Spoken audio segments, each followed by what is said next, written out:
Nagendra arrest, Daddal ಬಚಾವಾಗಲ್ವಾ? Valmiki ನಿಗಮದ ಒಂದೊಂದು ಪೈಸೆಯೂ ಸಿಗುತ್ತಾ? ಇಡಿ ತನಿಖೆ ಹಿಂದಿದೆಯೇ ರಾಜಕೀಯ ಒತ್ತಡ? ಇದೇ ಇಂದಿನ ಅಖಾಡ. ಇಡಿ ಇಕ್ಕಳಕ್ಕೆ ಇನ್ಯಾರು?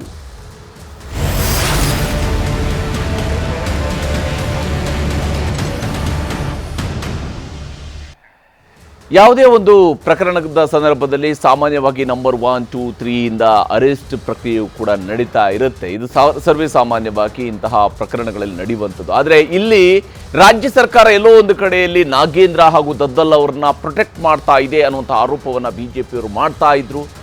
SIT ತನಿಖೆ ನಡೆಯುವಷ್ಟು ದಿವಸವೂ ಕೂಡ, SIT ತನಿಖೆ ನಡೀತಾ ಇರುವಂಥ ಈ ಹಂತದಲ್ಲೂ ಕೂಡ ನಾಗೇಂದ್ರ ಅಥವಾ ದದ್ದಲ್ ಅವರನ್ನ ಅರೆಸ್ಟ್ ಮಾಡುವಂಥ ಕೆಲಸವನ್ನು ಮಾಡಲಿಲ್ಲ. ಬದಲಿಗೆ ಒಂದಿಷ್ಟು ಅಧಿಕಾರಿಗಳನ್ನು ಅರೆಸ್ಟ್ ಮಾಡಿದ್ದಾರೆ. ನಾಗೇಂದ್ರ ಆಪ್ತರನ್ನ ಅರೆಸ್ಟ್ ಮಾಡಿರುವಂಥದ್ದು ಕೂಡ ಇದೆ. ಆದರೆ ಇಡಿ ಎಂಟ್ರಿ ಕೊಡ್ತಾ ಇದ್ದಂತೆಯೇ ಮೊದಲ ಅರೆಸ್ಟ್ನ ಸ್ವರೂಪದಲ್ಲಿ ಈಗ ನಾಗೇಂದ್ರ ಅರೆಸ್ಟ್ ಆಗಿರುವಂಥದ್ದು, ದದ್ದಲ್ ಅವ್ರನ್ನೂ ಕೂಡ ಅರೆಸ್ಟ್ ಮಾಡೋದಕ್ಕೆ ಬೇಕಾದಂತಹ ಪ್ರಯತ್ನ ಸಾಗಿದೆ ಅನ್ನುವಂತಹ ಮಾಹಿತಿಯೂ ಕೂಡ ಇದೆ.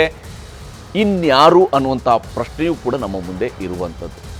ಯಾವ ಸ್ವರೂಪದಲ್ಲಿ ನಾಗೇಂದ್ರ ಅರೆಸ್ಟ್ಗೆ ಸಂಬಂಧಪಟ್ಟಂತೆ ರಾಜಕೀಯ ನಾಯಕರು ಆರೋಪ ಪ್ರತ್ಯಾರೋಪವನ್ನು ಮಾಡ್ತಾ ಇದ್ದಾರೆ.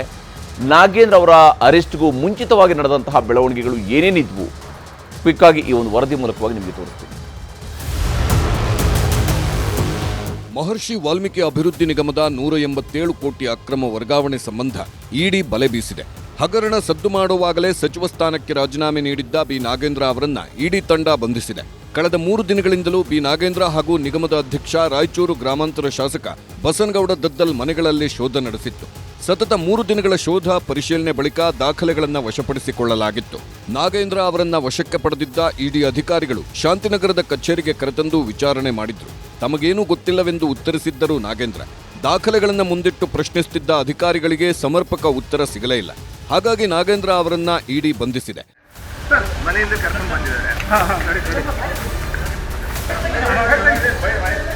ಇನ್ನು ಕಳೆದ 3 ದಿನಗಳಿಂದಲೇ ಬಸನಗೌಡ ದದ್ದಲ್ ವಿಚಾರಣೆ ನಡೆಯುತ್ತಿತ್ತು. ರಾತ್ರಿ ಮನೆಯಲ್ಲೇ ಬಿಟ್ಟು ತೆರಳಿದ್ದರು ಇಡಿ ಅಧಿಕಾರಿಗಳು. ಬೆಳಗಾಗೋದ್ರಲ್ಲಿ SIT ಅಧಿಕಾರಿಗಳ ಮುಂದೆ ವಿಚಾರಣೆಗೆ ಹಾಜರಾಗಿದ್ದರು ದದ್ದಲ್. ಇದರ ಅರಿವಿಲ್ಲದ ಇಡಿ ಅಧಿಕಾರಿಗಳು ವಿಧಾನಸೌಧ ಹಾಗೂ ಶಾಸಕರ ಭವನದಲ್ಲಿ ಹುಡುಕಾಡಿದ್ರು. ದದ್ದಲ್ SIT ಕಚೇರಿಯಲ್ಲಿರೋ ವಿಚಾರ ಗೊತ್ತಾಗುತ್ತಲೇ SIT ಕಡೆಗೆ ಹೊರಟರು. ದದ್ದಲ್ ವಶಕ್ಕೆ ಪಡೆದು ವಿಚಾರಣೆ ನಡೆಸಲು ಮುಂದಾದ್ರು. ಇಡಿ ಅಧಿಕಾರಿಗಳು ಬರುವ ಕಾರಣಕ್ಕೆ SIT ಕಚೇರಿ ಬಳಿ ಹೈಗ್ರೌಂಡ್ಸ್ ಠಾಣೆ ಪೊಲೀಸರಿಂದ ಭದ್ರತೆ ಮಾಡಲಾಗಿತ್ತು. ಪ್ರತಿಯೊಂದು ವಾಹನಗಳನ್ನು ಪರಿಶೀಲಿಸಿ ಒಳಗೆ ಬಿಡುತ್ತಿದ್ರು. ಈ ಮಧ್ಯೆ ಬಸನಗೌಡ ದದ್ದಲ್ ಮಾಜಿ PA ಪಂಪಣ್ಣನನ್ನ 48 ಗಂಟೆಗಳ ಕಾಲ ವಿಚಾರಣೆ ಮಾಡಿದ್ದರು ಇಡಿ ಅಧಿಕಾರಿಗಳು. ಪ್ರಕರಣಕ್ಕೂ ನನಗೂ ಯಾವುದೇ ಸಂಬಂಧ ಇಲ್ಲ, ಪ್ರಕರಣದಲ್ಲಿ ನನ್ನ ಹೆಸರು ಯಾಕೆ ಬಂತೋ ಗೊತ್ತಿಲ್ಲ ಎಂದರು ಪಂಪಣ್ಣ. ಮೊನ್ನೆ 8 ದಿನದಿಂದ ಯಾಕೆ ಒಮ್ಮೆ ನನ್ನ ಹೆಸರು ಬಂತು ಅನ್ನೋದನ್ನು ನಾನು ಸರ್ಪ್ರೈಸ್ ಆಗಿದ್ದೀನಿ ಅಷ್ಟೇ. ನನಗೂ ವಿಚಿತ್ರ ಆಗಿದೆ. ನನ್ನ ಮೇಲೆ ಆರೋಪ ಇದೆ, ಅದು ಹೌದು ಏನು ಅನ್ನೋ ಕೆಲವು ಪ್ರಶ್ನೆಗಳನ್ನು ಕೇಳಿದ್ದಾರೆ. ನಾನು ಅದಕ್ಕೆ ಆನ್ಸರ್ ಮಾಡಿದ್ದೀನಿ. ಈಗ ತನಿಖೆ ಕಂಪ್ಲೀಟ್ ಆದಮೇಲೆ ಅದು ಸತ್ಯಾಸತ್ಯತೆ ಹೊರಗೆ ಬರ್ತದೆ. ಈ ಮಧ್ಯೆ ಬಿ ನಾಗೇಂದ್ರ ಅರೆಸ್ಟ್ ಹಾಗೂ ದದ್ದಲ್ ವಿಚಾರಣೆ ಬಗ್ಗೆ ರಾಜಕೀಯ ನಾಯಕರು ಟೀಕೆ ಮಾಡುತ್ತಿದ್ದಾರೆ. ಕಾಂಗ್ರೆಸ್ ಸರ್ಕಾರದ ವಿರುದ್ಧ ಮುಗಿಬಿದ್ದಿದ್ದಾರೆ. SIT ನಾವು ತನಿಖೆ ಮಾಡಿಸ್ತಾ ಇದ್ದೀವಿ. ವಾಲ್ಮೀಕಿ ಅಭಿವೃದ್ಧಿ ನಿಗಮದಲ್ಲಿ ಹಣ ಏನು ದುರುಪಯೋಗ ಆಗಿದೆ ಅಂತ ದೂರು ಬಂದಿದೆ. SIT ಇದು ಮಾಡ್ತಾ ಇದೆ. ಸೊ ಇದ್ರ ಮೇಲೆ ಇಡಿ ಅವರು ತನಿಖೆ ಮಾಡಕ್ಕೆ ಪ್ರಾರಂಭ ಮಾಡಿದ್ದಾರೆ. ಇಟ್ಸ್ ಎ ಪೊಲಿಟಿಕಲ್ ಕಾನ್ಸ್ಪಿರೆನ್ಸಿ ಅಂತ ಹೇಳಿ ನನಗನ್ಸುತ್ತೆ. ಅವಶ್ಯಕತೆ ನಾವೇ ಕರೆದು ಎನ್ಕ್ವೈರಿ ಮಾಡ್ತಾ ಇದೀವಿ. ಅದೇನು ಅವಶ್ಯಕತೆ ಇರಲಿಲ್ಲ, ಬಟ್ ಅವ್ರೇನು ಮಾಡ್ತಾ ಇದ್ದಾರೆ ಬಟ್ ತಿಳ್ಕೊಂಡು ವಿಚಾರ ಮಾತಾಡ್ತೀವಿ. ಬಹಳ ಆತಂಕ ಇದೆ ಬಿಜೆಪಿ ನಾಯಕರಿಗೆ. CBI ಕರ್ಸೋದು, IT ಕರ್ಸೋದು, ಇಡಿ ಕರ್ಸೋದು, ಅವ್ರ ಸರ್ಕಾರದಲ್ಲಿ ಆದಂತ ಹಗರಣಗಳಿಗೆ ಒಂದಕ್ಕೂ ಕೂಡ ಮಾಡಿಲ್ಲ. ಈಗ ಎಲ್ಲರೂ ಜೈಲಿಗೆ ಹೋಗ್ತಾ ಇದಾರಲ್ಲ. ಈ ತನಿಖೆ ಮಾಡೋ ಟೈಮ್ನಲ್ಲೇ ಮುಜುಗರ ಯಾಕಾಗಬೇಕು? ಹಣ ಹೋಗಿದೆ, ಹಣ ಯಾರು ತಪ್ಪು ಮಾಡಿದ್ದಾರೆ ಅನ್ನೋದು ಬೇಕಲ್ಲ. ಹಣ ಹೋದ ತಕ್ಷಣನೇ ನಮ್ಮ ಮಂತ್ರಿ ಇದ್ದಾರೆ ತಪ್ಪು ಮಾಡಿದ್ದಾರೆ ಅಂತ ಯಾಕೆ ಭಾವನೆ ಬರ್ಬೇಕು ನಿಮ್ಗೆ? ಫಸ್ಟು ತಪ್ಪನ್ನು ಯಾರು ಮಾಡಿದ್ದಾರೆ ಅಂತ ಹೇಳಿ ತನಿಖಾ ಸಂಸ್ಥೆ ಕಂಡುಹಿಡಿಯುತ್ತೆ, ಆಮೇಲೆ ಮಾತಾಡೋದು. ನನಗನ್ಸೋ ಮಟ್ಟಿಗೆ ಆ ಥರದ್ದು ಯಾವ ಆರೋಪಗಳು ಇಲ್ಲ. ಯಾಕಂದ್ರೆ ಇರಾಕು ಸಾಧ್ಯ ಇಲ್ಲ, ಅವ್ರು ಇರಾಕು ಸಾಧ್ಯ ಇಲ್ಲ. ಹೆಂಗೆ ಇರಕ್ಕೆ ಸಾಧ್ಯ ಇಲ್ಲ? ಈಗ ಇಂಡಿವಿಜುವಲ್ ಡಿಪಾರ್ಟ್ಮೆಂಟ್ಗಳು ಇರ್ತಾವೆ. ಆ ಡಿಪಾರ್ಟ್ಮೆಂಟ್ ಎಲ್ಲಾನು ಮುಖ್ಯಮಂತ್ರಿಗಳು ನೋಡೋಕ್ಕಾಗಂಗಿಲ್ಲ. ಎಲ್ಲ ಡಿಪಾರ್ಟ್ಮೆಂಟ್ಗಳು ಮುಖ್ಯಮಂತ್ರಿಗಳು ನೋಡೋಕ್ಕಾಗಲ್ಲ. ನಾನು ಆಸ್ ಎ ಮೈನಿಂಗ್ ಮಿನಿಸ್ಟರ್ ಕೆಲಸ ಮಾಡೀನಿ. ಆ ಟೈಮಲ್ಲಿ ಇದ್ದಂಥ ಹಗರಣಗಳನ್ನ ನೋಡ್ಬಿಟ್ರೆ ಬಟ್ ಯಾವುದೋ ಒಂದು ಕಪ್ಪು ಚಿಕ್ಕಿಲ್ಲ ಅಂತ 4 ವರ್ಷ ಮೈನಿಂಗ್ ಮಿನಿಸ್ಟರ್ ಕೆಲಸ ಮಾಡಿದೆ. ಉಪ್ಪು ತಿಂದವ್ರು ನೀರು ಕುಡಿಲೇಬೇಕು. ನಾವು ಕಳೆದ 1 ತಿಂಗಳಿಂದಾನು ಹೋರಾಟ ಮಾಡಿದ್ರಿ. ಆದ್ರೆ ಈಗ ಇಡಿ ಅವರು ಅರೆಸ್ಟ್ ಆದ್ಮೇಲೆ ಇವ್ರಿಗೆ ಬುದ್ಧಿ ಬಂದಿದೆ. ಇವರೇ SIT ಅವರು ಅರೆಸ್ಟ್ ಮಾಡಬೇಕು. ರೇವಣ್ಣನ ಅರೆಸ್ಟ್ ಮಾಡ್ತಾರೆ. ಅವ್ರನ್ನ ಅರೆಸ್ಟ್ ಮಾಡ್ತಾರೆ 3 ದಿನಕ್ಕೆ, ಆದ್ರೆ ಇವ್ರನ್ನ 40 ದಿನ ಆದ್ರೂ ಅರೆಸ್ಟ್ ಮಾಡಲ್ಲ. ಇದು ಎಸ್ಟಿಗಳ ಕಾಡುಗಳಲ್ಲಿ ವಾಸ ಮಾಡುವಂತ ಎಸ್ಟಿಗಳ ಹಣ 187 ಕೋಟಿ ಬಡವರದು, ಅವ್ರ ವಿದ್ಯಾಭ್ಯಾಸಕ್ಕೋಸ್ಕರ ಅವ್ರ ಮನೆ ಕಟ್ಟಕ್ಕೋಸ್ಕರ ಇತ್ತಿದ್ದು ಏಕಾಏಕಿ ರಾಹುಲ್ ಗಾಂಧಿ ಹೇಳೋದಲ್ಲ, ಕಟ್ ಅಂತ ಹೇಳಿ ಎಲ್ಲ ಹೈದರಾಬಾದ್ಗೆ ಟ್ರಾನ್ಸ್ಫರ್ ಮಾಡ್ತಾರೆ. ಅಲ್ಲಿಂದ ವೈನ್ ಸ್ಟೋರು, ಬಾರ್ಗಳಿಗೆ ಎಲ್ಲ ಕಡೆ ಹೋಗ್ತೈತಲ್ಲ. ಇದನ್ನ ನಿಮ್ ಕಾಂಗ್ರೆಸ್ ಸರ್ಕಾರಕ್ಕೆ ಇದು ಕಪ್ಪು ಚುಕ್ಕೆ. ಭಾರತದಲ್ಲಿ ಎಲ್ಲೂ ಸಹ ಇಲ್ಲ. ಸದಾಶಿವನಗರದಲ್ಲಿರ್ತಕ್ಕಂಥದಕ್ಕೆ 1,15,00,000 ಎಕರೆಗೆ ಇಲ್ಲಿ ಮಾತ್ರ, ಇಲ್ಲಿ ಸುಮಾರು 16 ಸೈಟ್ಗಳನ್ನ ಪರಿಹಾರ ಕೊಡುವಂಥದ್ದು. ಇವತ್ತು ಇಡೀ ರಾಜ್ಯದಲ್ಲಿ ಇದನ್ನ ಭ್ರಷ್ಟಾಚಾರ ಬಹಳಷ್ಟು ಅತಿರೇಕಕ್ಕೆ ಹೋಗ್ತಾ ಇದೆ. ಇದನ್ನ ನಾವು ತಡೀಲಿಲ್ಲ ಅಂದ್ರೆ ಈ ರಾಜ್ಯನ ಉಳಿಸೋದಕ್ಕೆ ಸಾಧ್ಯನೇ ಇಲ್ಲ. ಈ ಮಧ್ಯೆ ಪ್ರಕರಣದ ಪ್ರಮುಖ ಆರೋಪಿಗಳು ಮತ್ತೆ ಜೈಲು ಸೇರಿದ್ದಾರೆ. ನೆಕ್ಕುಂಟಿ ನಾಗರಾಜ್, ನಾಗೇಶ್ವರರಾವ್, ಪದ್ಮನಾಭ ಹಾಗೂ ಪರಶುರಾಮ್ ಅವರನ್ನ ವಿಚಾರಣೆಗೆ ಎಸ್ಐಟಿ ಕರೆದು ತಂದಿತ್ತು. ವಿಚಾರಣೆ ಮುಗಿದ ಹಿನ್ನೆಲೆಯಲ್ಲಿ ಮತ್ತೆ ನ್ಯಾಯಾಂಗ ಬಂಧನಕ್ಕೆ ಒಪ್ಪಿಸಲಾಗಿದೆ. Bureau report, news 18. ಇದು ಈ ಒಂದು ಹಗರಣದ ಸ್ವರೂಪವನ್ನು ಗಮನಿಸಿದಾಗ ನಿಜಕ್ಕೂ ಕೂಡ ನೋಡಿ, ಹೆಸರಿರುವಂಥದ್ದು ಮಹರ್ಷಿ ವಾಲ್ಮೀಕಿ ಅಭಿವೃದ್ಧಿ ನಿಗಮ. ಮಹರ್ಷಿ ವಾಲ್ಮೀಕಿ ಅವರನ್ನು ಇಡೀ ಭಾರತ ಕೊಂಡಾಡುವಂಥದ್ದು ರಾಮಾಯಣವನ್ನು ಬರೆದಂತಹ ಆದಿಕವಿ ಅನ್ನುವಂತಹ ಕಾರಣಕ್ಕಾಗಿ. ಆದರೆ ಮಹರ್ಷಿ ವಾಲ್ಮೀಕಿಯ ಹೆಸರಿನಲ್ಲಿ ಮಹರ್ಷಿ ವಾಲ್ಮೀಕಿಯನ್ನೂ ಕೂಡ ನಮ್ಮ ದೇಶದಲ್ಲಿ ಪ್ರತಿಯೊಂದು ಸಮುದಾಯವೂ ಕೂಡ ತಮ್ಮ ಸಮುದಾಯದ ಐಕಾನ್ಗಳ ರೀತಿಯಲ್ಲಿ ಹೆಂಗೆ ಬಳಕೆ ಮಾಡಿಕೊಳ್ತಾ ಹೆಮ್ಮೆ ಪಡ್ತಾವೋ, ಅದೇ ಸ್ವರೂಪದಲ್ಲಿ ಮಹರ್ಷಿ ವಾಲ್ಮೀಕಿಯವರನ್ನ ವಾಲ್ಮೀಕಿ ಸಮುದಾಯದವರು ತಮ್ಮ ಐಕಾನ್ ಅನ್ನುವಂಥ ಸಹಜವಾಗಿಯೇ ಅವರ ಹೆಸರನ್ನೇ ಈ ಒಂದು ನಿಗಮಕ್ಕೂ ಕೂಡ ಇಟ್ಟರು. ಉದ್ದೇಶ ಏನು? ವಾಲ್ಮೀಕಿ ನಿಗಮದ ಉದ್ದೇಶ ಎಸ್ ಟಿ ಸಮುದಾಯದ ಅಭಿವೃದ್ಧಿಗೆ ಬೇಕಾಗಿ ಒಂದು ಪ್ರತ್ಯೇಕವಾದಂತಹ ಸ್ವರೂಪದಲ್ಲಿ ಆದ್ಯತೆಯನ್ನು ಕೊಡಬೇಕು ಅಂತ ಹೇಳಿ, ಇದೊಂದೇ ಕಾರಣಕ್ಕಾಗಿ ಎಸ್ ಟಿ ಅಭಿವೃದ್ಧಿಗೆ ಸಂಬಂಧಪಟ್ಟಂತೆ ಎಸ್ ಟಿ ಕಲ್ಯಾಣ ಇಲಾಖೆಯೂ ಕೂಡ ಇದೆ, ಜೊತೆಗೆ ಎಸ್ ಟಿ ಅಭಿವೃದ್ಧಿ ನಿಗಮವನ್ನು ಕೂಡ ಮಾಡಿದ್ದಾರೆ. ಇದರ ಸಚಿವ ಸ್ಥಾನವನ್ನಾಗಲಿ ಇದರ ನಿಗಮದ ಅಧ್ಯಕ್ಷ ಸ್ಥಾನವನ್ನಾಗಲಿ ಅದೇ ಸಮುದಾಯಕ್ಕೆ ಕೊಡೋದರ ಮೂಲಕವಾಗಿ ತಮ್ಮ ಸಮುದಾಯದ ಬಗ್ಗೆ ಹೆಚ್ಚು ಬದ್ಧತೆಯಿಂದ ಕೆಲಸ ಮಾಡ್ತಾರೆ ಅನ್ನುವಂಥದ್ದು ಸರ್ಕಾರದ ಆಶಯ ಅಂತ ನಾವು ಅಂದುಕೊಂಡಿದ್ದೀವಿ. ಸಾಮಾನ್ಯ ಜನ ಅಂದುಕೊಂಡಿರುವಂಥದ್ದು, ವಿಶೇಷವಾಗಿ ಆ ಸಮುದಾಯದ ಜನ ಅಂದುಕೊಂಡಿರುವಂಥದ್ದು. ಯಾಕಂದರೆ ತಮ್ಮ ಸಮುದಾಯದ ಕಷ್ಟ, ಸಂಕಷ್ಟ, ನೋವು, ನಲಿವು ಇವೆಲ್ಲವೂ ಕೂಡ ಇವರಿಗೆ ಗೊತ್ತಿರುತ್ತೆ. ತಮ್ಮ ಸಮುದಾಯಕ್ಕೆ ಒಂದು ದೂರದೃಷ್ಟಿಯ ಹೆಚ್ಚು ಉಪಯೋಗ ಆಗಬಲ್ಲ ಅಂತಹ ಯೋಜನೆಯನ್ನು ರೂಪಿಸಬಲ್ಲರು ಅಂತೇಳಿ 187 ಕೋಟಿ ರೂಪಾಯಿ ಹಣದಲ್ಲಿ ಹತ್ರ 90ರಿಂದ 94 ಕೋಟಿ ರೂಪಾಯಿಯನ್ನು ಯಾವ ಕಾರಣಕ್ಕಾಗಿ ಬಳಸಿದ್ದಾರೆ, ಎಲ್ಲಿ ಬಳಸಿದ್ದಾರೆ, ಯಾರು ಫಲಾನುಭವಿ ಯಾವುದೂ ಗೊತ್ತಿಲ್ಲ. ಒಂದು ಅಕೌಂಟಿಂದ ಮತ್ತೊಂದು ಅಕೌಂಟ್ಗೆ ಟ್ರಾನ್ಸ್ಫರ್ ಆಗುತ್ತೆ, ಅಲ್ಲಿಂದ ಓಡಿ ಮೂಲಕ ಮತ್ತಿನ್ನೊಂದು ಕಡೆಯಲ್ಲಿ ಹೋಗುತ್ತೆ, ಅಲ್ಲಿಂದ ಬೇರೆನ್ಯಾರ್ದು ಅಕೌಂಟ್ಗಳಿಗೆ ಹೋಗುತ್ತೆ. ಆ ಅಕೌಂಟ್ಗಳಾದರೂ ಸರಿಯಾಗಿದ್ವಾ ಅಂತಂದರೆ ನಕಲಿ ಅಕೌಂಟ್ಗಳು ಅನ್ನುವಂತಹ ಒಂದೊಂದೇ ಮಾಹಿತಿ ಈಗಾಗಲೇ ಹೊರಗಡೆ ಬರ್ತಾ ಇರುವಂಥದ್ದು. ಲ್ಯಾಂಬೋರ್ಗಿನಿ ಕಾರ್ ಖರೀದಿ ಮಾಡ್ತಾರೆ, ಮತ್ತೊಂದು ಕಡೆ ಲ್ಯಾಂಡ್ ಖರೀದಿ ಮಾಡಿರೋದ್ರ ಬಗ್ಗೆಯೂ ಕೂಡ ನಿಮಗೆ ಮುಂದೆ ವರದಿಯನ್ನು ತೋರಿಸ್ತೀನಿ. ಇದು ಹಗರಣ ಯಾವ ಸ್ವರೂಪದಲ್ಲಿ ನಡೀಬಹುದು ಅಂತ ಹೇಳಿದರೆ, 1 ರೂಪಾಯಿಯೂ ಕೂಡ ಫಲಾನುಭವಿಗೆ ಹೋಗದ ರೀತಿಯಲ್ಲಿ ಸಂಪೂರ್ಣ ಹಣವನ್ನು ತೆಗೆದುಕೊಂಡ ರೀತಿಯಲ್ಲಿ ಕಂಡು ಬರ್ತಾ ಇರುವಂತಹ ಹಗರಣ ಆಗಿದೆ. ಮೇಲ್ನೋಟಕ್ಕೆ ವಾಲ್ಮೀಕಿ ನಿಗಮದಲ್ಲಿ ನಡೆದಿರುವಂಥದ್ದು. ಇದರ ಬಗ್ಗೆ ವಿಸ್ತೃತವಾದಂಥ ಚರ್ಚೆ ನಡೆಸೋಣ. ಇವತ್ತು ಇಡಿ ತನಿಖೆ ನಡೀತಾ ಇದೆ. ಇಡಿ ತನಿಖೆಯ ಬಗ್ಗೆ ಸರ್ಕಾರ ಹೇಳ್ತಿದೆ ರಾಜಕೀಯ ಷಡ್ಯಂತ್ರ ಅಂತ ಹೇಳಿ. ಯಾವ ಕಾರಣಕ್ಕಾಗಿ ಷಡ್ಯಂತ್ರ, ಯಾವ ಕಾರಣಕ್ಕಾಗಿ ಇಲ್ಲಿ ಇಡಿ ಎಂಟ್ರಿ ಆಯಿತು ಅನ್ನುವಂಥದ್ರ ಬಗ್ಗೆಯೂ ಕೂಡ ಚರ್ಚೆ ಮಾಡಲೇಬೇಕಾಗಿರುವಂಥದ್ದು. ನಮ್ಮ ಜೊತೆಗೆ ಮಾಜಿ ಸಂಸದರಾಗಿರುವ ಡಾಕ್ಟರ್ ತೇಜಸ್ವಿನಿ ಗೌಡ ನಮ್ಮ ಜೊತೆಗೆ ಈ ಕಾರ್ಯಕ್ರಮದಲ್ಲಿ ಜಾಯ್ನ್ ಆಗಿದ್ದಾರೆ, ಕಾಂಗ್ರೆಸ್ನ ನಾಯಕರು. ಹಾಗೆಯೇ ಭಾರತೀಯ ಜನತಾ ಪಕ್ಷದ ರಾಜ್ಯಸಭಾ ಸದಸ್ಯರಾಗಿರುವ ಈರಣ್ಣ ಕಡಾಡಿ ಅವರು ನಮ್ಮ ಜೊತೆಗೆ ಕಾರ್ಯಕ್ರಮದಲ್ಲಿ ಜಾಯ್ನ್ ಆಗಿದ್ದಾರೆ. ಹಿರಿಯ ಪತ್ರಕರ್ತರಾಗಿರುವ ಸುಭಾಷ್ ಹೂಗಾರ್ ಅವರು ಕೂಡ ನಮ್ಮ ಜೊತೆಗೆ ಕಾರ್ಯಕ್ರಮದಲ್ಲಿ ಜಾಯ್ನ್ ಆಗಿದ್ದಾರೆ. ಮೊದಲಿಗೆ ನಾನು ಈರಣ್ಣ ಕಡಾಡಿ ಅವರ ಮೂಲಕವಾಗಿಯೇ ಮಾತನ್ನು ಆರಂಭಿಸ್ತೀನಿ. ಕಡಾಡಿ ಅವರೇ, ಈಗ ಪ್ರಕರಣಕ್ಕೆ ಸಂಬಂಧಪಟ್ಟಂತೆ ಇಡಿ ಈಗಾಗಲೇ ನಾಗೇಂದ್ರ ಅವರನ್ನು ಅರೆಸ್ಟ್ ಮಾಡಿದೆ. ಅರೆಸ್ಟ್ ಮಾಡ್ತಾ ಇದ್ದಂತೆಯೇ ಮುಖ್ಯಮಂತ್ರಿಯವರಿಂದ ಹಿಡಿದು ಅನೇಕರು ಹೇಳ್ತಾ ಇದ್ದಾರೆ, ಉಪಮುಖ್ಯಮಂತ್ರಿಯವರು ಪ್ರಶ್ನಿಸ್ತಾ ಇದ್ದಾರೆ, ಇಡಿ ಬರಬೇಕಾದ ಅವಶ್ಯಕತೆ ಏನಿತ್ತು ಅನ್ನೋದು ಅರ್ಥ ಆಗ್ತಾ ಇಲ್ಲ ಅನ್ನುವಂಥ ಮಾತನ್ನು ಪದೇ ಪದೇ ಹೇಳ್ತಾರೆ. ಸಿ ಬಿ ಐಗಾದರೆ ಅಧಿಕಾರ ಇದೆ, ಸಿ ಬಿ ಐ ಆದರೆ ತನಿಖೆ ಮಾಡ್ಬೋದಾಗುತ್ತೆ, ಇಡಿ ಯಾಕೆ ಬಂದಿದೆ ಅನ್ನೋಂಥ ಪ್ರಶ್ನೆ ಕೇಳ್ತಿದ್ದಾರೆ. ಹಾಗೆಯೇ ಮುಖ್ಯಮಂತ್ರಿಗಳು ಹೇಳಿದ್ದಾರೆ ಇಲ್ಲಿ ರಾಜಕೀಯ ಷಡ್ಯಂತ್ರ ಇದೆ ಅಂತೇಳಿ. ಬಿಜೆಪಿ ಅಧಿಕಾರದಲ್ಲಿದ್ದಾಗ ಕರ್ನಾಟಕದ ಹಗರಣ ನಡೆದಾಗ ಇಡಿ ಬರಲಿಲ್ಲ, ಸಿ ಬಿ ಐ ಬರಲಿಲ್ಲ. ಆದರೆ ಕಾಂಗ್ರೆಸ್ನವರು ಅಧಿಕಾರದಲ್ಲಿರುವಾಗ ಮಾತ್ರ ಯಾಕೆ ಇಡಿ, ಸಿ ಬಿ ಐ ಇವರೆಲ್ಲರೂ ಕೂಡ ಬೇಗನೆ ಬರ್ತಾ ಇದ್ದಾರೆ ಅನ್ನುವಂಥ ಪ್ರಶ್ನೆಯನ್ನು ಕೂಡ ಕೇಳ್ತಾ ಇದ್ದಾರೆ. ಏನು ಹೇಳ್ತೀರಿ ಕಡಾಡಿ ಅವರೇ? ಇಲ್ಲ, ಈಗ ಇಡಿ ಬರ್ಬೇಕೋ ಬೇಡೋ ಅಥವಾ ಸಿಬಿಐ ಬರ್ಬೇಕೋ ಬೇಡೋ ಅನ್ನುವಂಥದ್ದು ಚರ್ಚೆ ಮುಖ್ಯ ಅಲ್ಲ. ಇವತ್ತು ಬೇಲೆ ಎದ್ದು ಹೊಲ ಮೇಯ್ದಂತ ಪ್ರಕರಣ ಇದೆ ಕರ್ನಾಟಕ ರಾಜ್ಯದಲ್ಲಿ.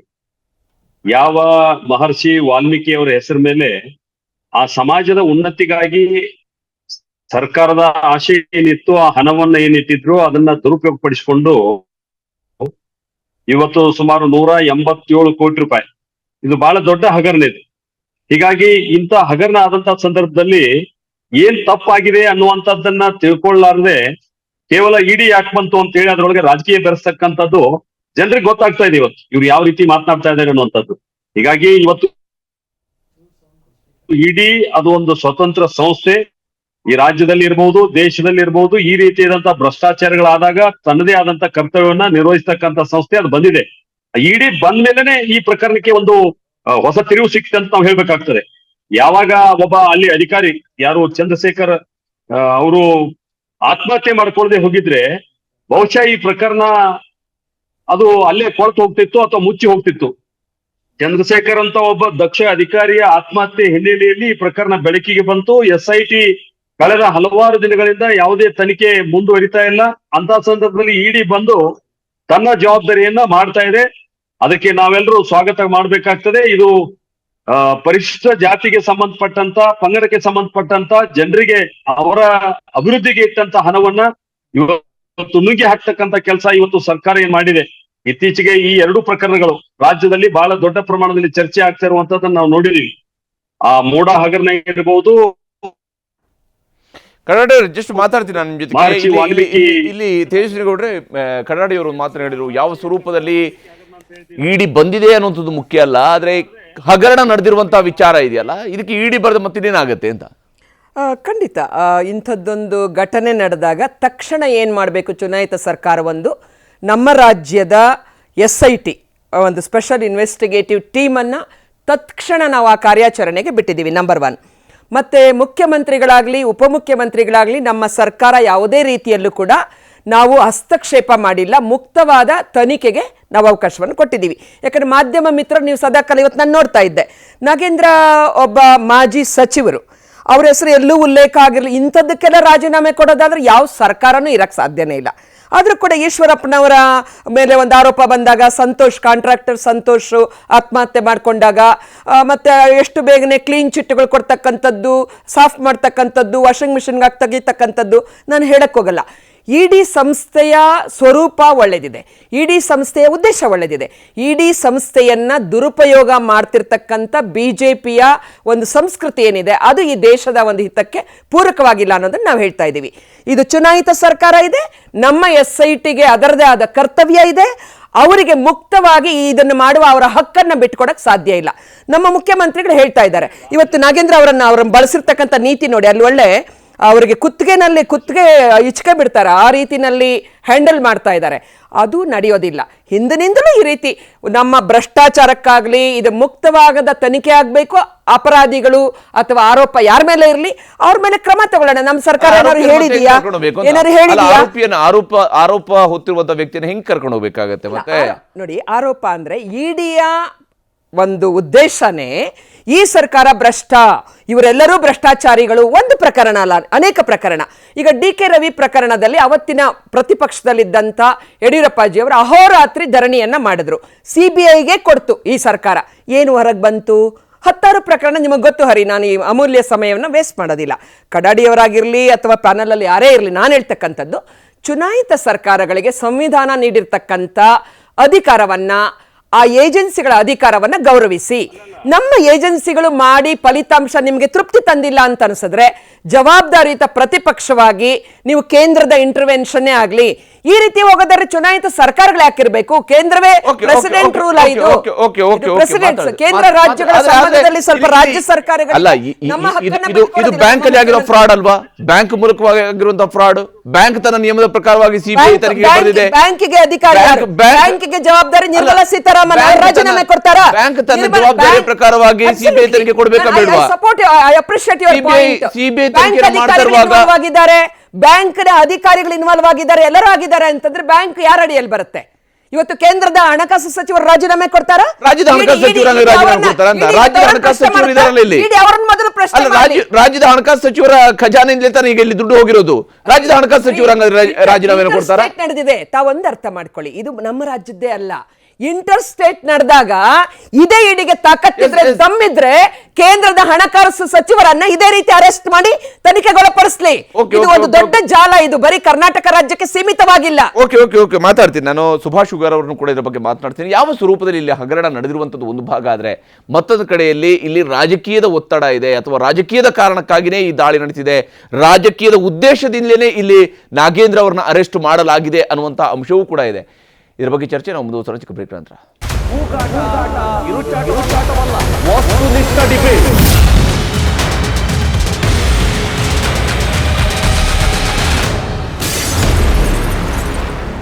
ಬೇಗಂದ್ರೆ ಮತ್ತೊಮ್ಮೆ ಸ್ವಾಗತ. ನಾನು ಚರ್ಚೆಯನ್ನು ಮುಂದುವರಿಸೋಣ. ಸುಭಾಷ್ ಶುಗಾರ್ ಅವ್ರ ಜೊತೆ ಮಾತಾಡ್ತೀನಿ. ಸುಭಾಷ್ ಶುಗಾರ್ ಅವರೇ, ಇಲ್ಲಿ ಈ ಪ್ರಕರಣವನ್ನು ನೋಡಿದರೆ ಒಂದು ಕಡೆಯಲ್ಲಿ ಹಗರಣ ನಡೆದಿಲ್ವಾ ಅಂದರೆ ಹಗರಣ ನಡೆದಿದೆ, ದೊಡ್ಡ ಮಟ್ಟದಲ್ಲಿ ಹಗರಣ ನಡೆದಿರುವಂಥದ್ದು ಮೇಲ್ನೋಟಿಗೆ ಕಂಡು ಬರ್ತಾ ಇದೆ. ಹಣ ಒಂದು ಕಡೆಯಿಂದ ಮತ್ತೊಂದು ಕಡೆಗೆ ಹೋಗಿ ಹಾಗೆ ಎಲ್ಲೋ ಯಾರಿಗೂ ಹಂಚಿಕೆ ಕೂಡ ಆಗಿ ಹೋಗ್ಬಿಡುತ್ತೆ. ವಾಪಸ್ ಈಗ ಹುಡುಕ್ತಾ ಹೋದಂಥವ್ರಿಗೆ ಸುಮಾರು 39 ಕೋಟಿ ರೂಪಾಯಿವರೆಗೆ ಇದುವರೆಗೆ ಸಿಕ್ಕಿದೆ ಅನ್ನುವಂಥ ಲೆಕ್ಕ ಇದುವರೆಗೆ ಬರುವಂತಹ ಅಪ್ಡೇಟ್ಸಲ್ಲಿ ಹೇಳ್ತಾ ಇದ್ದಾರೆ.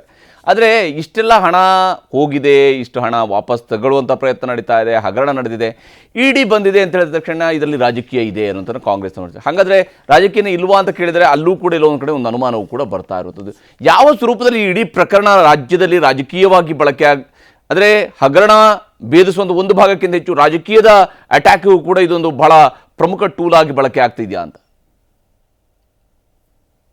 ಹರಿಪ್ರಸಾದ್, ಈ ಪ್ರಕರಣದಲ್ಲಿ ಎರಡು ವಿಚಾರಗಳಿದೆ.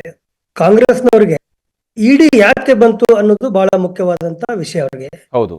ಇನ್ನು ಬಿಜೆಪಿ ಅವರಿಗೆ ಅಭಿವೃದ್ಧಿ ನಿಗಮದಲ್ಲಿ ನಡೆದಿರುವಂತ ಹಗರಣ 187 ಕೋಟಿ ರೂಪಾಯಿ ಪೈಕಿ 4 ಕೋಟಿ ರೂಪಾಯಿಗಳು ಅಕ್ರಮವಾಗಿ ಬೇರೆ ಕಡೆ ಟ್ರಾನ್ಸ್ಫರ್ ಆಗಿದೆ. ಅದು ಬಹಳ ಇಂಪಾರ್ಟೆಂಟ್ ವಿಚಾರ ಅವರಿಗೆ. ಈಗ ನಮಗೆ ಕಾಂಗ್ರೆಸ್ನವರು ಬಿಜೆಪಿಯವರು ಅವರು ಏನ್ ರಾಜಕಾರಣಕ್ಕೋಸ್ಕರ ಮಾತಾಡ್ತಾ ಇದ್ದಾರೆ, ನಾವು ರಾಜ್ಯದ ಜನತೆ ನಾವು ಇದನ್ನ ನೋಡೋ ದೃಷ್ಟಿ ಯಾವ ರೀತಿ ಇರಬೇಕು ಅಂತಂದ್ರೆ, ರಾಜ್ಯದೊಳಗಡೆ ಪರಿಶಿಷ್ಟ ಪಂಗಡದ ಬಡ ಜನರ ಕಲ್ಯಾಣಕ್ಕಾಗಿ ಮೀಸ 187 ಕೋಟಿ ರೂಪಾಯಿ ಹಣದಲ್ಲಿ 94 ಕೋಟಿ ರೂಪಾಯಿ 78,500 ರೂಪಾಯಿಯನ್ನ ಅಕ್ರಮವಾಗಿ ಯಾರೋ ಕಳ್ಳರು ಕಾಕರು ದರೋಡೆ ಮಾಡ್ಕೊಂಡು ಹೋಗ್ಬಿಟ್ಟಿದ್ದಾರೆ.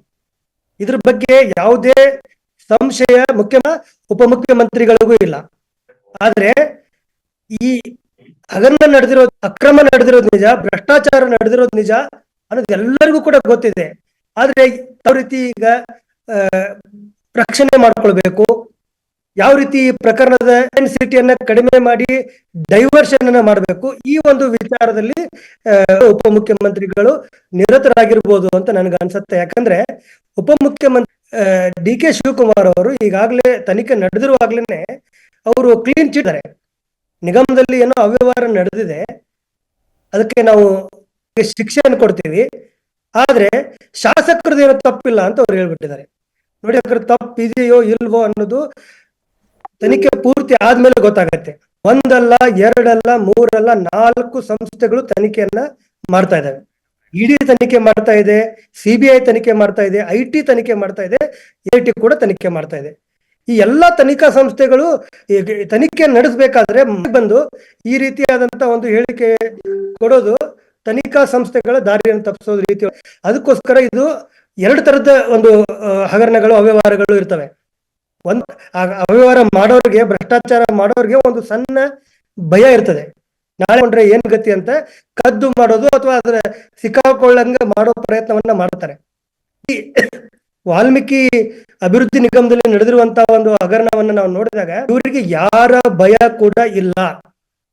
ನಾವು ಏನ್ ಬೇಕಾದನ್ನ ಮಾಡಿ ದಕ್ಕಿಸಿಕೊಳ್ತೀವಿ ಅನ್ನುವ ಧೈರ್ಯದಿಂದ ಇವರು ಒಂದೇ ದಿನದಲ್ಲಿ 9 ಅಕೌಂಟ್ಗಳನ್ನ ಕ್ರಿಯೇಟ್ ಮಾಡಿ ಆ ಒಂದೇ ದಿನ 94 ಕೋಟಿ ರೂಪಾಯಿಗಳನ್ನ ಟ್ರಾನ್ಸ್ಫರ್ ಮಾಡಿದ್ದಾರೆ.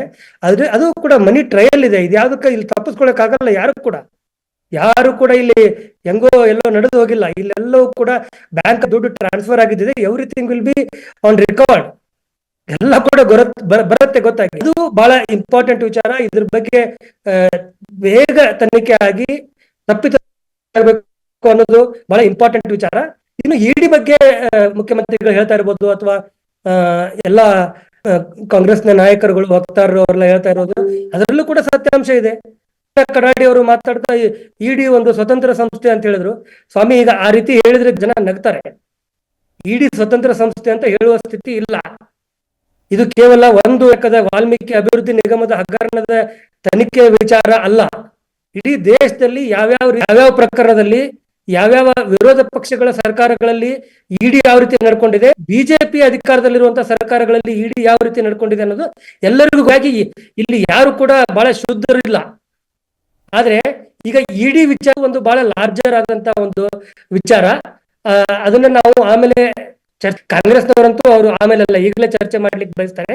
But as A citizen of Karnataka, ಈಗ ಅಭಿವೃದ್ಧಿ ಏನು ವಾಲ್ಮೀಕಿ ಅಭಿವೃದ್ಧಿ ನಿಗಮದಲ್ಲಿ ನಡೆದಿರುವಂತ ಭ್ರಷ್ಟಾಚಾರ ವಿಚಾರ ಇದೆಲ್ಲ, ಇದು ವಿಚಾರ ನಿಜ ಹೂಗಾರ್ ಅವ್ರೆ, ಮಾತಾಡ್ತೀನಿ ನಿಮ್ಮ ಜೊತೆಗೆ.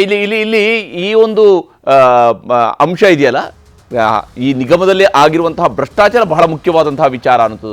ಇದಕ್ಕೆ ಪೂರಕವಾಗಿರುವಂಥ ಒಂದು ವರದಿಯನ್ನು ತೋರಿಸ್ತೀನಿ.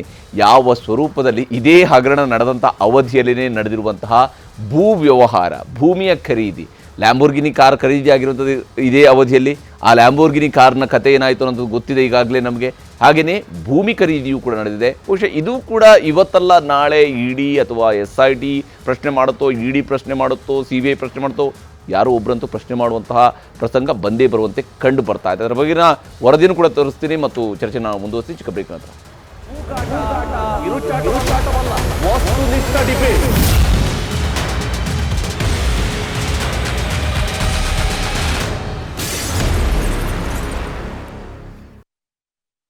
ವಾಲ್ಮೀಕಿ ಅಭಿವೃದ್ಧಿ ನಿಗಮದಲ್ಲಿ ನಡೆದಿರುವಂತಹ ಹಗರಣದ ಸ್ವರೂಪವನ್ನು ಗಮನಿಸ್ತಾ ಹೋದಾಗ ಹೇಗೆ ಒಂದು ಕಡೆಯಲ್ಲಿ ದುಡ್ಡು, ಆ ದುಡ್ಡನ್ನು ಯಾವ ಸ್ವರೂಪದಲ್ಲಿ ಒಂದು ಸಿನಿಮಾದಲ್ಲಿ ಎಲ್ಲೋ ಒಂದು ಕಡೆಯಲ್ಲಿ ದುಡ್ಡು ಬಂದು ತಲುಪುತ್ತೆ, ಆ ದುಡ್ಡನ್ನು ಹೆಂಗೆ ಉಳಿದಂತಹ ವಿಲನ್ಗಳು ಸೇರಿ ಒಂದು ಗ್ಯಾಂಗ್ ಸೇರಿ ಹೆಂಗೆ ಅದನ್ನು ಹೊಡ್ಕೊಂಡು ಹೋಗೋದಕ್ಕೆ ಪ್ಲ್ಯಾನ್ ಮಾಡಿರುತ್ತಲ್ಲ, ಅದೇ ಸ್ವರೂಪದಲ್ಲಿ ಸರ್ಕಾರದ ಖಜಾನೆಯಿಂದ ದುಡ್ಡು ಬಂದು ಬೀಳುತ್ತೆ, ಇಮಿಡಿಯೇಟಾಗಿ ಬೇರೆ ಖಾತೆಗಳಿಗೆ ಹೋಗುತ್ತೆ, ನಕಲಿ ಖಾತೆಗಳ ಸೃಷ್ಟಿಯಾಗುತ್ತೆ, ಬೇರೆ ಬೇರೆ ಎಲ್ಲೋ ಹಂಚಿಕೆ ಆಗುತ್ತೆ.